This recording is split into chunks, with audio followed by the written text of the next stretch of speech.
Hello scale modeling world, and welcome to part 9 of building the HK 148 scale B-17 series. In part 9, with everything assembled, we're going to do some extensive airbrushing and we're going to prepare the surface for decaling. So let's get started. I've got the 3 tires masked and ready to paint the steel color on the hubs, and this is how I did it. Used this same technique for my other 148 scale bomber builds. This worked really well. The problem with these HK tires is the rim is very shallow, and it's difficult to get these thin strips of tape around that shallow rim. So I did the best I could. I think it'll look okay. It may be a little off, but there's not a whole lot I can do about it. Now the backside, the lip of the rim is a little bit higher and a little bit easier to work with. So here's the other one. And well, I'm gonna have to, there we go. Once I shoot them, the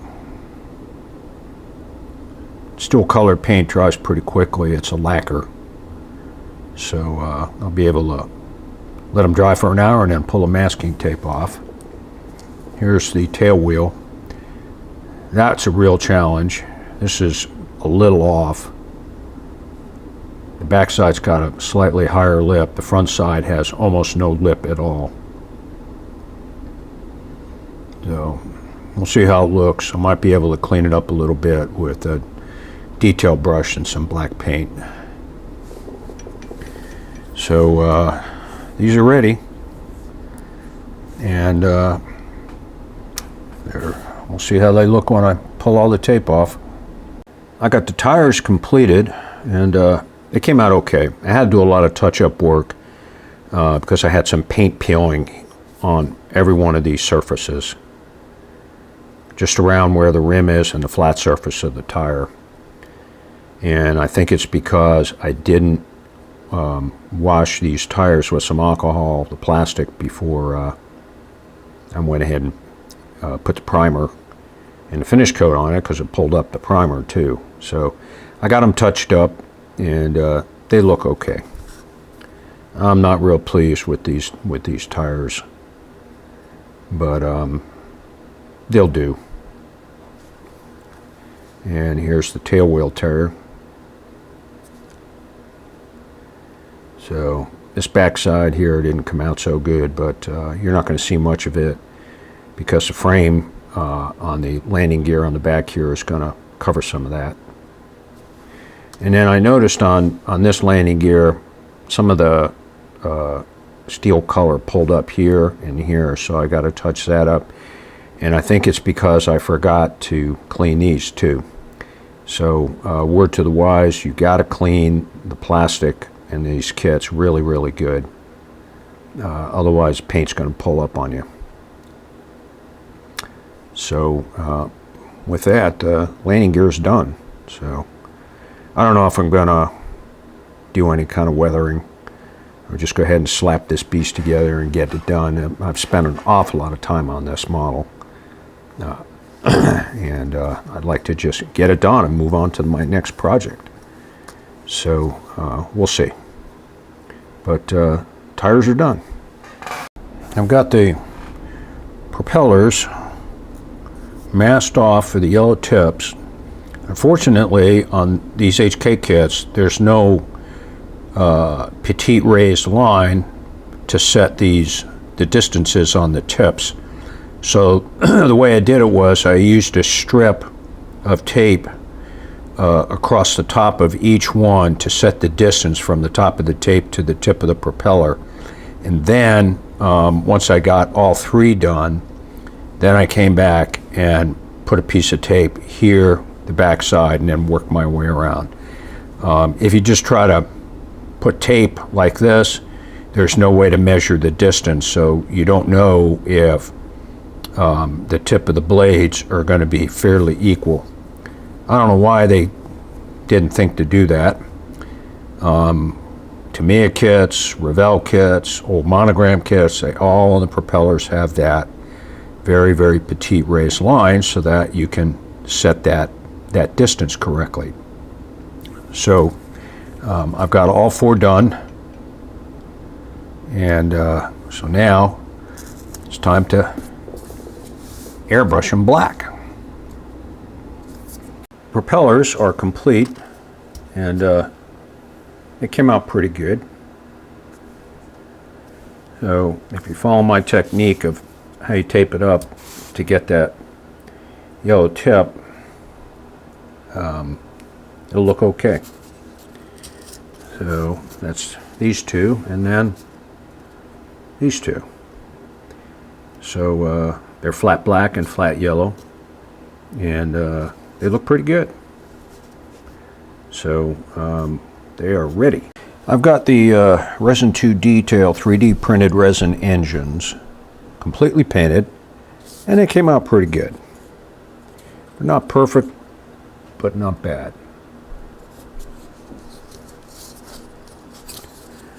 Of course, the trick is to make them all look alike.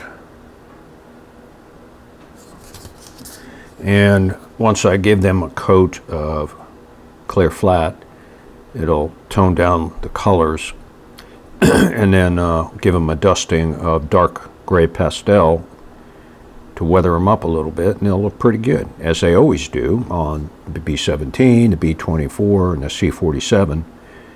I've used 3D printed engines by Resin 2 Details, and they really enhance the appearance of the model. So I started out with the background color, which is the Synchromate green, and then I used this size brush to get the cylinder heads, and I used a steel non-buffing metallizer, old Model Master. If you clean the caps on these lacquers, they last a long time. This one's over 20 years old and is still good. Then the push rods, I made those chrome silver, and then the cylinder heads for the push rods are flat black, along with the fuel sumps and the pump. And then normally I use all clad, but I thought I would try this Mr. Color Super Metallic, which is super copper, and it worked pretty good. It's a little kind of sticky. It's very, very thick, and even after thinning it out a little bit, it was still pretty thick. But that's the color I used here, and it's a little bit easier to work with than this all-clad color. You can only get a little bit, and then you gotta close cap and shake it up and start again. So yeah, this one worked out pretty good. So either one of these will work really, really well for the collector ring, for the spark plug wires, as well as the spark plug wires. So that's how I did it. And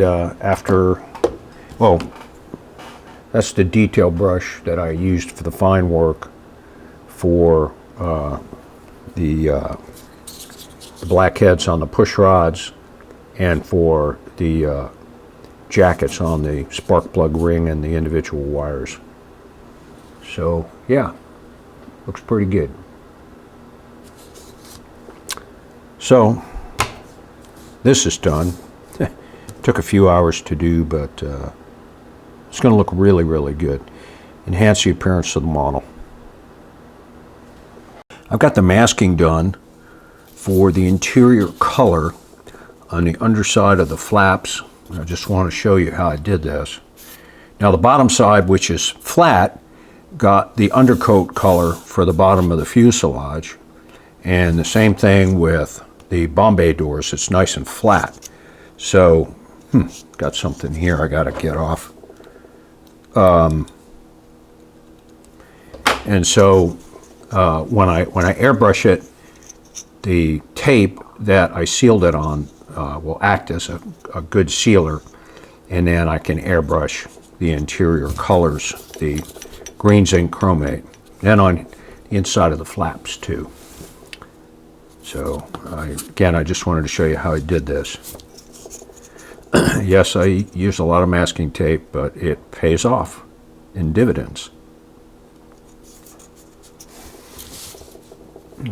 Take a look at it after I get it airbrushed.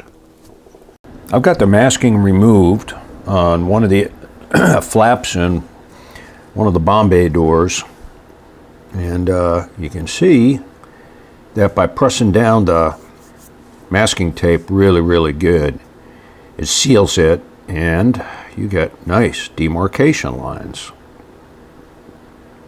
Looks good.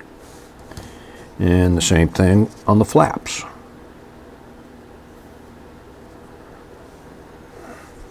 Looks good. So just to reiterate, this is how I set it up, the flap up for masking, and this is how I set the Bombay door for masking. So let me push these aside here and see if I can lift this off. There we go.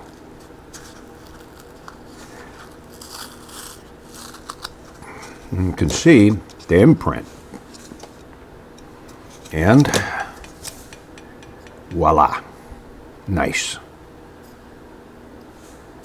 So we'll go ahead and this one takes a little bit more.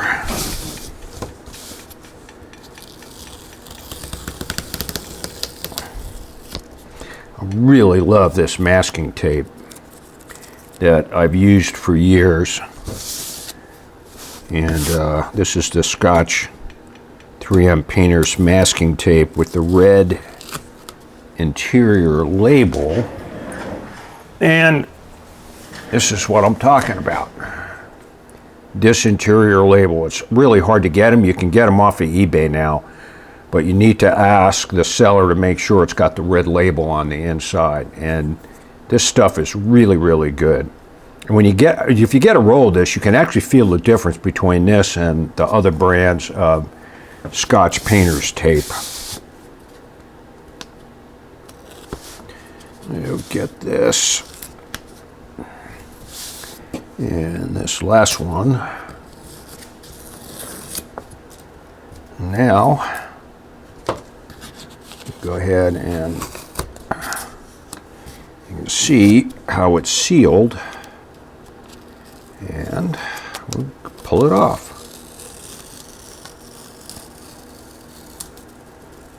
Voila. Nice work. Looks good.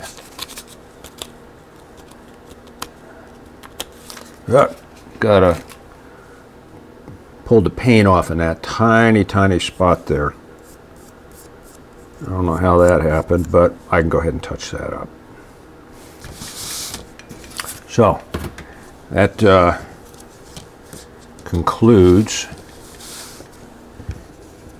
the work on these two parts, and looks good.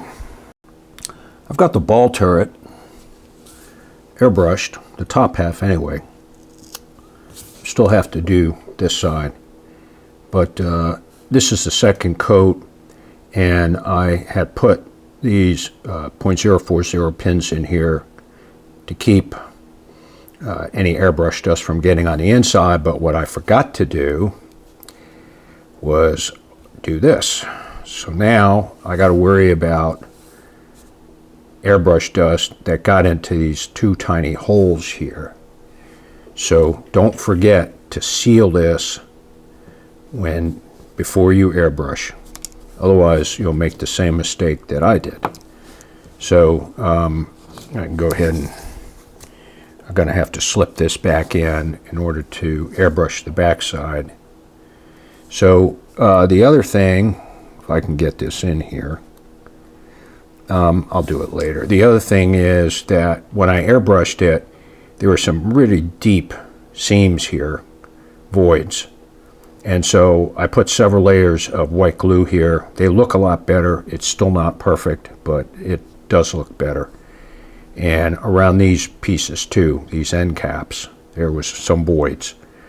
So just be mindful of that. So with that, we'll go ahead and shift this around, and we'll do the back side here. And then we'll be able to pull the tape off and put the 50 cal, brass 50 cals in place. I've got the masking off on the ball turret, and it came out okay. As I suspected, there's a little bit of paint dusting here and on this side. You can see a little bit of it. It's mostly on this side because I didn't seal these openings in my first layer of airbrushing.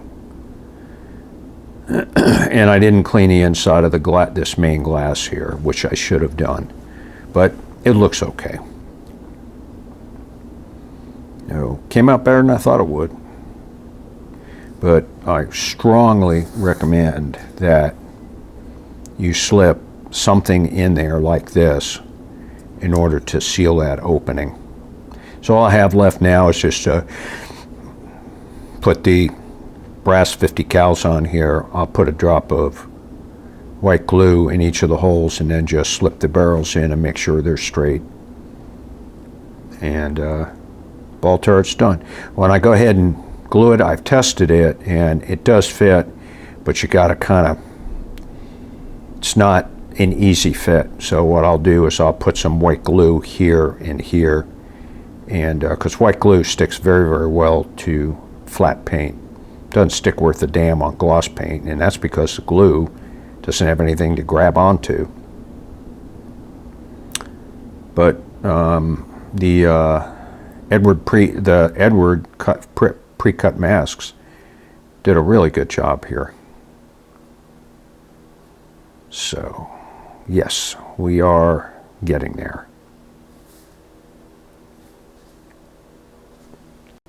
I've got the entire surface of the model completely primed, and I lightened the color up a little bit, and the underside color is the same color as this, and that's what that'll be the underside color. And then I just need to do the olive drab over the top. So I used white glue to fill in these areas. It took about 4 or 5 applications, and it looks pretty good. And on this side, same thing. There's a little bit of a ledge, tiny bit, not much. And I think it really helped modifying the inside area of the wings and cutting that apart a little bit. Like I showed you in an earlier video, it really helped. There's a little bit of a disparity right there, but I'm not going to mess with it. It'll just destroy the surface detail. So that's on the wings. Now, the cockpit glass looked like it fit very well, but after I put a coat of this primer on it, I noticed on this side and on this side there were some voids, and I didn't see it. So I'm very concerned that airbrush particles of this gray got on the inside of the glass, and I can't tell until I go ahead and do the upper olive drab color and the decals and all that stuff, and of course the last thing they'll be doing is pulling the tape off. And there was a void here, all around this glass there, the cockpit glass, there was a void. So it took several applications of the white glue as a filler, and it came out okay.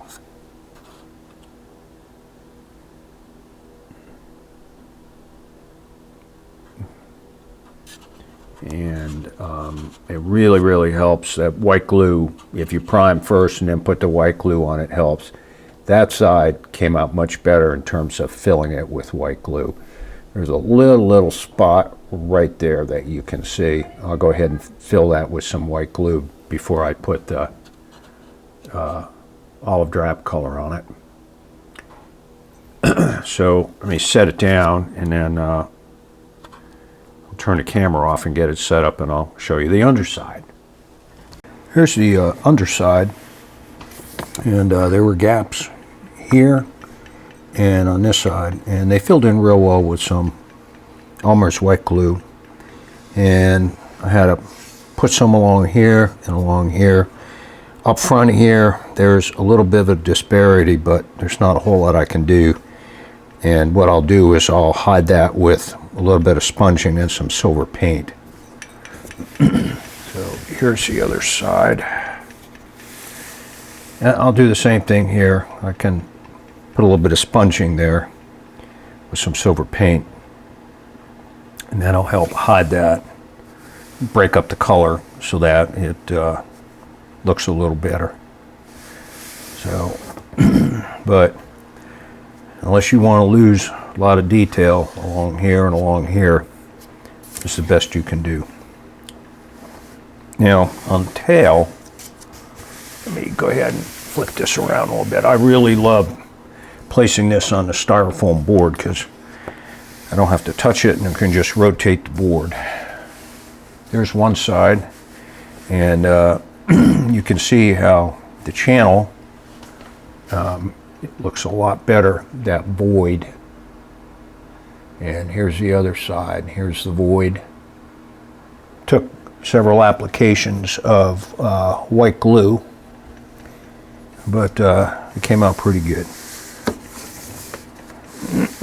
So now what I'm going to do is I'm going to go ahead and tape this area and the other side, and go ahead and do the interior green color here.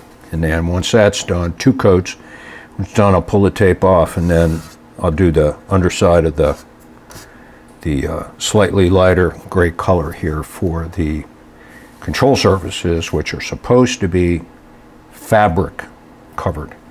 These look like they're metal covered. So, but anyway, I'll go ahead and do that, and then I'll show you the masking in these different stages. And then once that's done and it's dried, I can go ahead and mask the fuselage and the wings and the tail and the engine nacelles, and then it's off to the next step. So I do believe we're getting there, but yeah, we'll see how this looks when I pull all the tape, all the masking tape off of the glass. So this is how I did the masking, just to box off this area here. And I put some larger pieces across here and here, so that I wouldn't get any overspray on the gray paint. So now,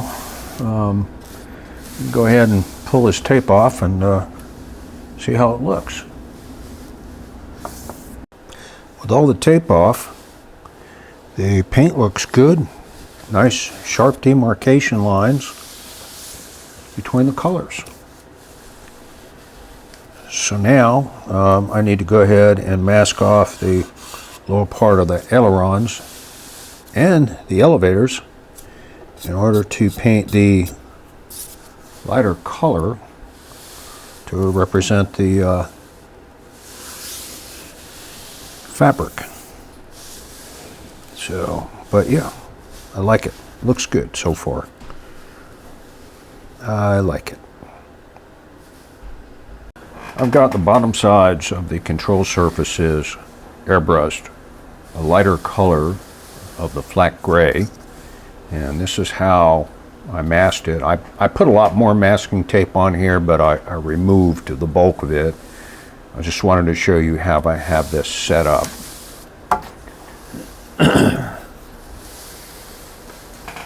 And so now I just need to remove the tape, and we'll take a look at it.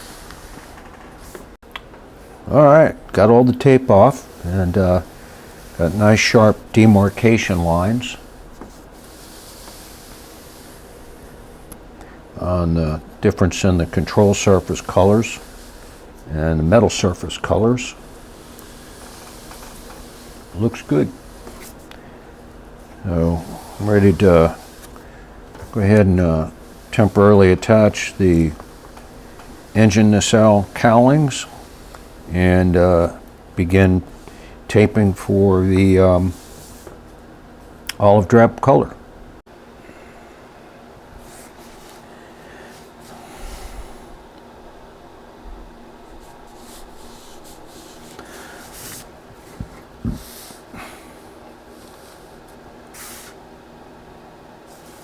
I've got the surface, the upper surface, masked for the lighter color on the ailerons and the elevators.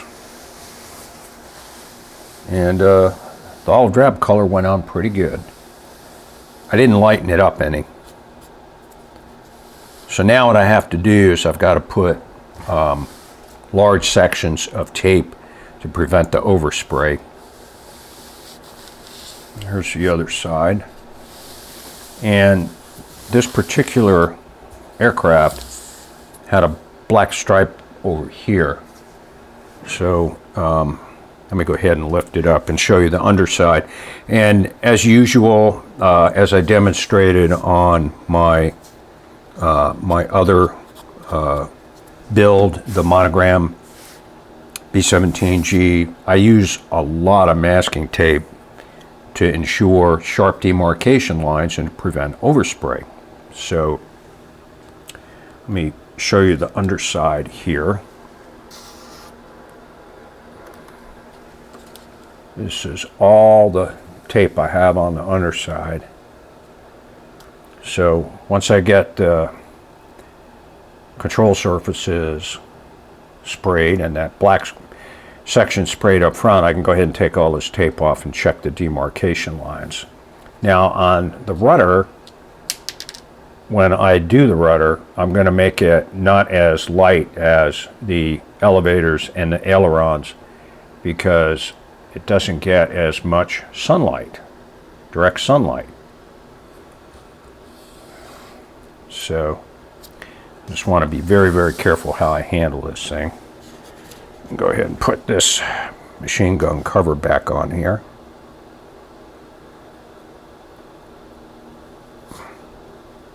There we go.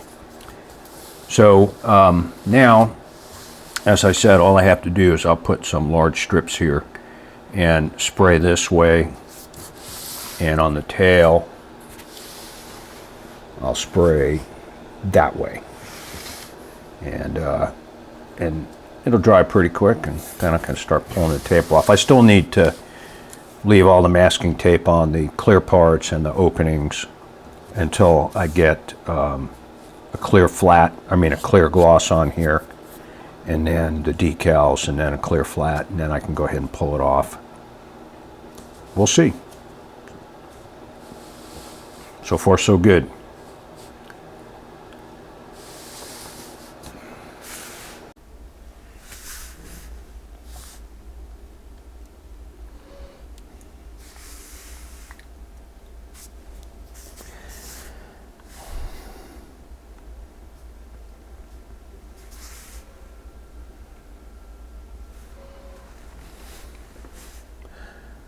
I've got all the masking removed from the olive drab airbrushing, and came out pretty good. I've got one small area in the back here where I need to do some touch up, but that can wait until after I'm done with all the other airbrushing.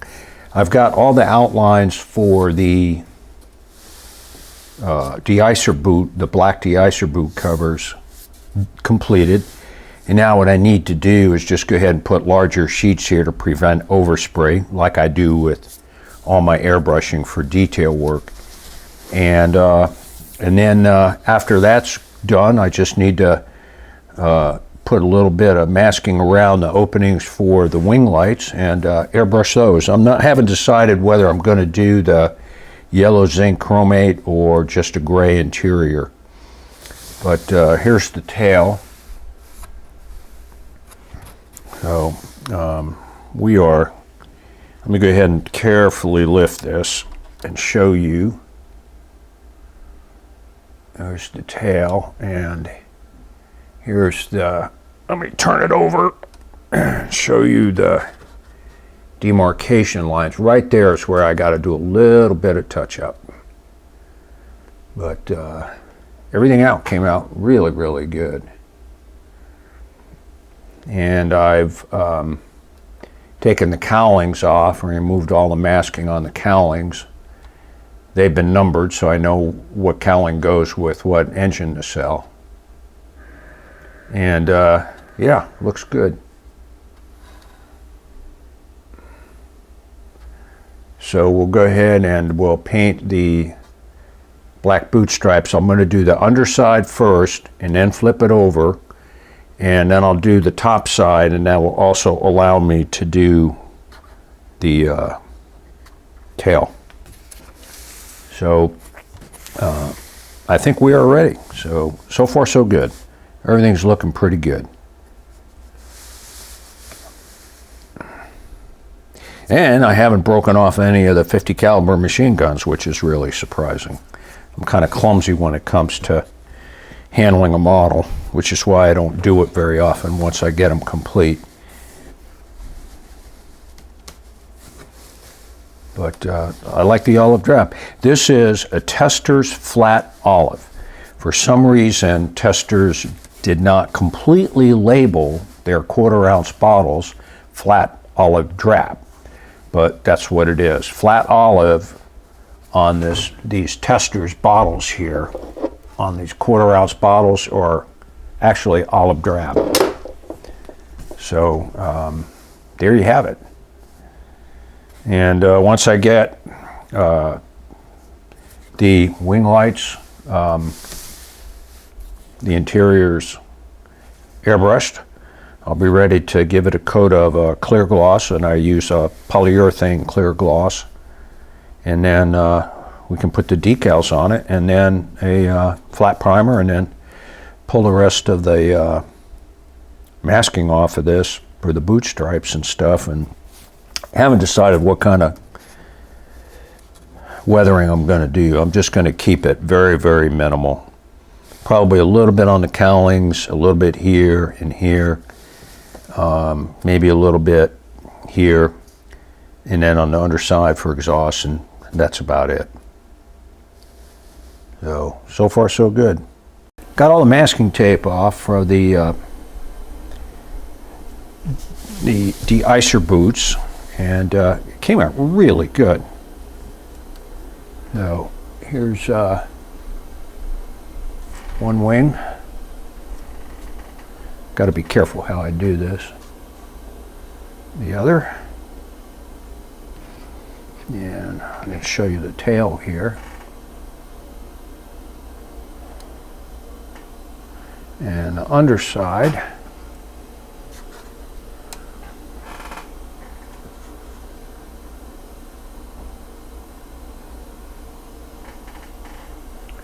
There we go.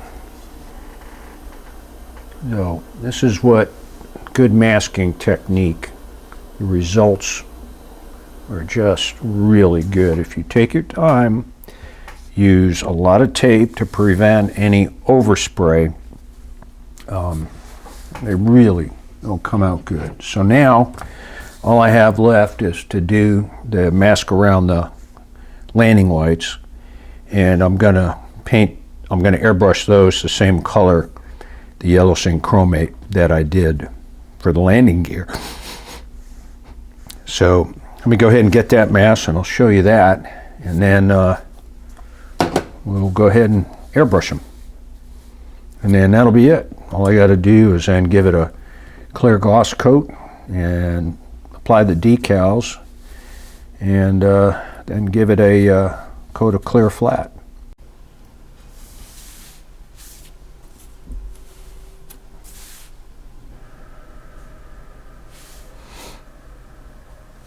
I've got the wing landing lights outlined with masking tape. I still need to put larger strips all the way around to prevent any overspray. But I wanted to show you how I did this.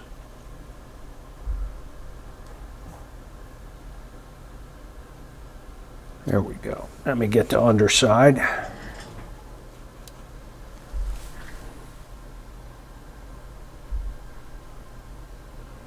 So now we'll go ahead and airbrush it. I'm going to airbrush it from the underside because it's easier to get to everything. And like I said, I'm going to use the yellow zinc chromate.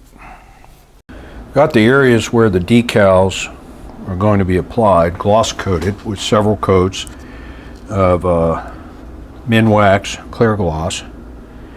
And it came out pretty good, nice and shiny. So the decals should go on really, really well. And on the tail here, you can see it. And on the other wing. And here's the landing light colors, the interiors. So that came out good. I think once the landing lights are installed and the clear covers are on here, you're going to be hard pressed to see that seam. I tried filling the seams with white glue. It just didn't work real well. So we'll see how it turns out. And the color, the lighter color for the ailerons came out good, and for the elevators. And I took carefully turn this over. It's a big model. It's like the monogram kit. So I took all of the masking off of here, here, and here, and left the masking on here and here, here and here for glue. But so far so good. So we'll see how it goes. So now I'll start with the national insignia on this side, turn it over and do the other two decals that go on the wing on the opposite side. And then I will probably do the tail, the tail area, and then the fuselage. So yeah, so far so good. See how it looks once I get the decals on and I get it flat coated again. And then we'll do a little tiny bit of weathering, and then go ahead and pull the rest of the masking off and see what we've got. Hey everybody, I hope you enjoyed the session on airbrushing, and in part 10 we're going to do some decal work. So with that said, have a great evening. Don't forget to subscribe to our channel, give us a big thumbs up, and happy scale modeling.